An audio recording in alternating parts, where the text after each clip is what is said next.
Kejaba ayo luwih dhisik aku lan kowe nunjukake rasa syukur marang ngarsaning Gusti kang nurbing dumadi Allah Subhanahu wa taala.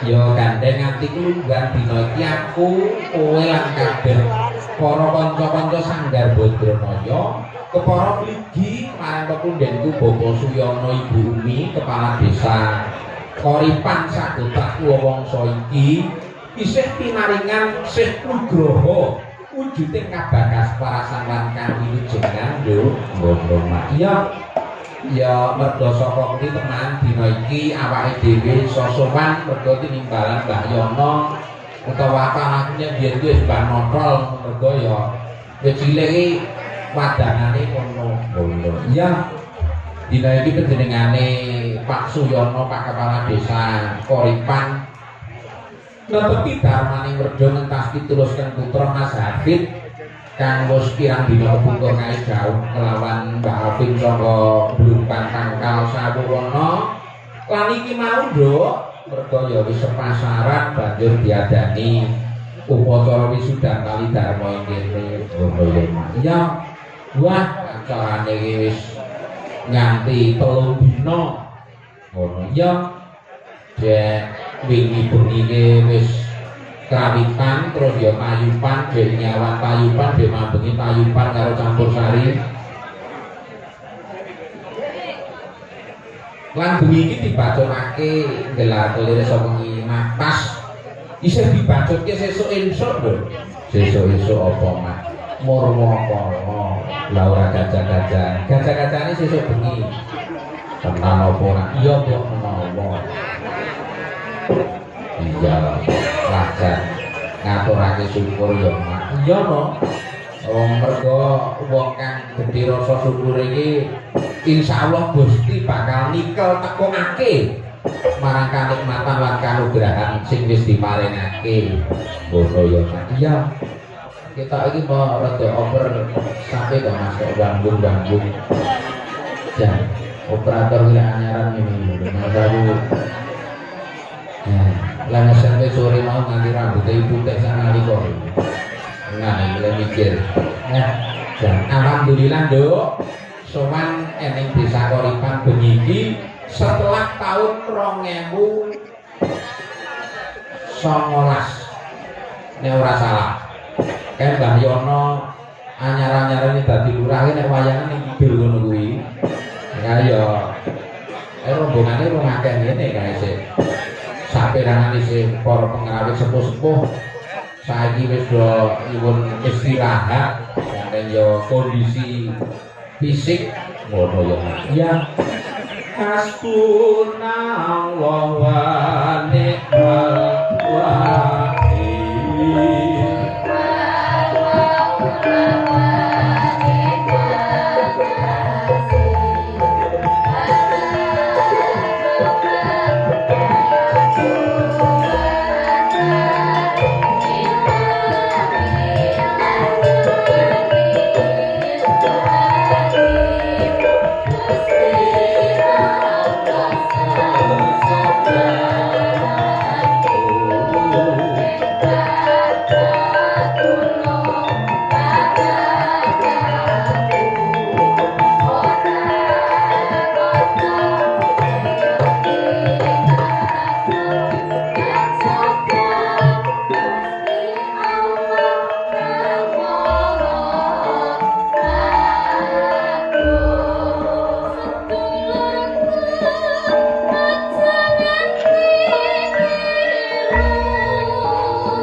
temne amung Gusti Allah. Papan kanggo sumindhe, Bro. Ngono ya. Iya. Aja nganti kok kaya surasaning kembang kuwi mau kesusu keseluruh bagian pangeran liyan ku ora becik. Ngono. Iya. Dosane ora ono sing kena diampuni kok ngono ya. Iya, Nduk. Wah, full tim. Ngono. Iya. Iki bengi iki sing asta rendhake Mas Rendra Satya Subagong. Sarjana seni. Iya, alhamdulillah. Dek iki bengi setelan nganti masuk angin aku. Ngajar. Ayo delala ngademi Rajama kaya. Matur nuwun tangga-tangga Sanggar Badranaya disengkuyung Mas Ahmad Saifuddin. Sangga ngendi? Ki sangga Wates Kecamatan Jenangan. Karo Mas Ananta Ti Garuda apa jenenge? Apa kuwi jenenge Mas Ananta Wicaksono? Kok ngerti? Iki saka Sumarata, ya alhamdulillah. Ki mau paring sabiyantu mergo kancane dhewe sing loro ra iso nyestreni ngono. Iya. Matur nuwun Mas Nata, Mas Udin, dan Mas Udin, Mas Nata beberapa kali nggih nderek berkahi mriki. Alhamdulillah matur nuwun panjenenganipun. Menika ugi dipun derekaken pesinden Pak 1 2 3 4 5 6 meniki sesuai kali panjenengane Mbah Lurah. Ingkang kidul piyambak menika wit kolomben pun wonten mriki nggih Bu. Nggih Bu Sumarti. Nah menika sinden baku. Menika wah Badranaya ini ra disuwi Bu Marti wis dan kaya pitik babone ilang kae. Ya. Lah sing tengene iki sulis Eva Ribbon. Kok nganggo ribbon. Ha biyen iki asline nek ya nderek awake dhewe. Iku ya kurang luwih biyen iki nyindeni awake dhewe ono nek 3 tahun. Iki tahun 2009 nganti 2012 Mbak Sulis nggih. 2009 2012. Nah, banjur ke Badang yang Rembang katut masih gendha kuwi sak tengene sisan kuwi Mbak Rani kuwi ya katut merono iki ya. Alhamdulillah niki iso berkahi kula mulih ngeten iki wayangane alang ujure sakniki. Cara Ponorogo nggih ngeten iki. Nah, menika Mbak Sulis Eva saking Blitar. Nah, iki nek konten TikTok wis familiar karo Mbak Sulis. Oh, iya. Iki nek rampung wayangan biasanya karo Pak Deminto. Nah wis live terus iki. Sing tengene iki Mbak Rani Purirahayu, iki saka Ngambak Bungkal. Sing tengene meneh iki Mbak Marfuah saka Pelanggan Banjir iki. Nah dek mbene jare roke kelelep ngono iki dek. Bacang balong.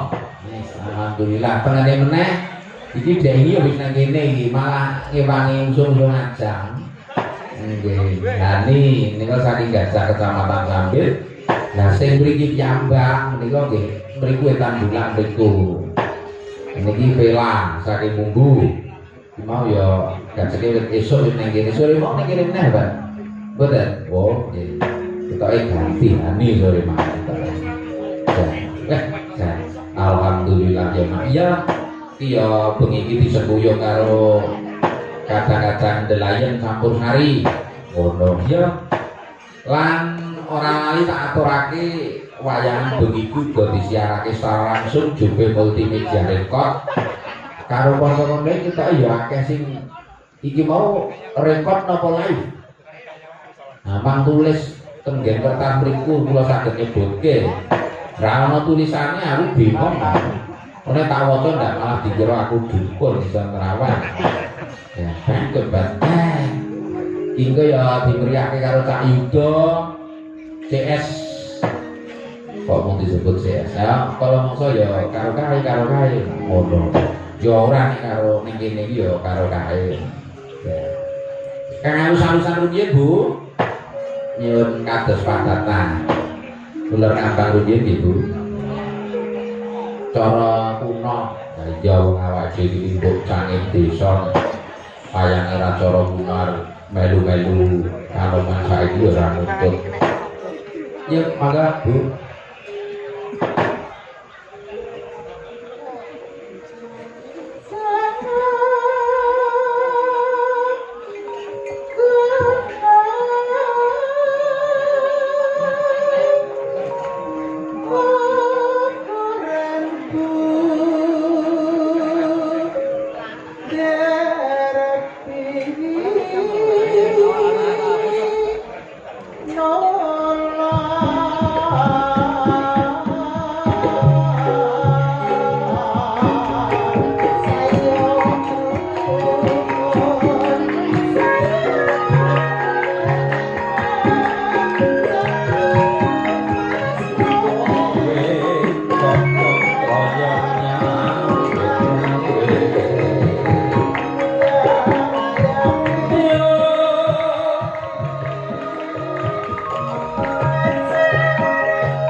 Sapa lho?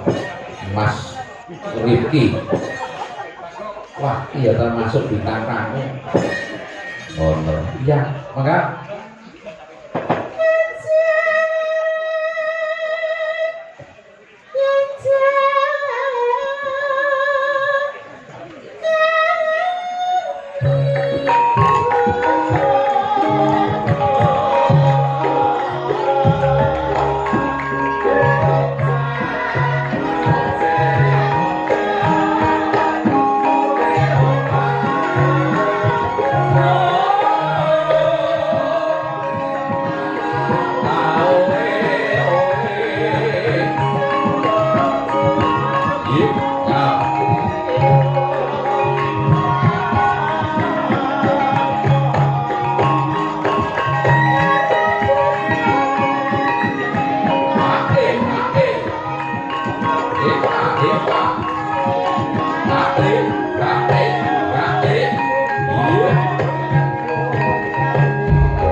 alhamdulillah nduk siang nek wis ngene iki wis krasa nek wayangan tenang ngono ya. Iya. Nah, jan bengi iki ya cuaca ya mendukung. Dilalah jan sekti tenan ya to iki.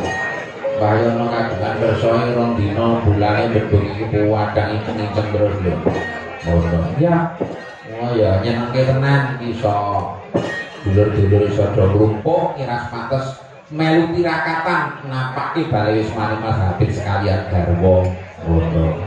Ya iya ngiras pates karo dulur-dulur para pedagang iki ya beda laris kabeh do payu kabeh dodolane nduk ngono ya Mas. Iya ayo ndak saben nek kanca-kanca dodolan iki nek laris nang aku ya melu seneng ngono ya mau tak konconi rintip wis saka Pandhean Ngidul nganti tekan Kidul kono iki sing dodolan iki ya sawetara lumayan akeh ngono ya Mas ya lah ini tak yudo perahu dari nah, Mas Jupe turun dikondisikan di Ungayen kalau tak jatuh karo Mbak Sulis tenang Mbak Sulis Ribon